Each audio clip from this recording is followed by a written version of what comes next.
اسلاف کے ہاں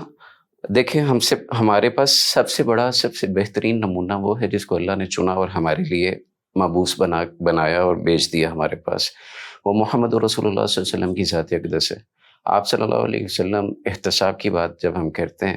تو آپ صلی اللہ علیہ وسلم نے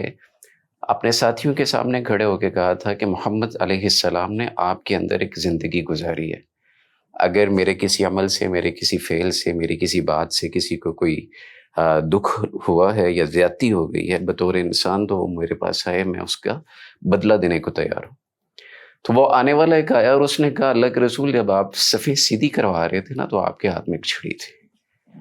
تو آپ نے وہ مجھے ماری تھی، تو آپ نے کہا آپ بدلہ لے لے۔ تو وہ کہنے لگا کہ نہیں، میں نے اس وقت کرتا نہیں پہنا تھا، اور یہ انصاف اور احتساب کے خلاف بات ہے کہ آپ کپڑے پہنے ہوئے ہیں۔ ہاں، پنڈلی پہ کپڑا نہیں تھا، ٹھیک ہے، تو نبی علیہ السلام نے اپنا کرتا مبارک اتار دیا اور وہ آیا اور آ کے اس نے آقا علیہ السلام کے جسم کو چومنا شروع کر دیا اور کہا کہ میرے لیے یہ کیسے ممکن ہے کہ آپ رحمت للعالمین ہیں، آپ کی وجہ سے اللہ نے ہمیں عزت دی ہے، اسلام دیا، اور میں آپ کے ساتھ اس طرح کی۔ اب یہ وہ نمونہ جس کو اللہ نے کہا قد کانت لکم اسوۃ حسنہ، یہ تمہارے لیے بہترین نمونہ ہے۔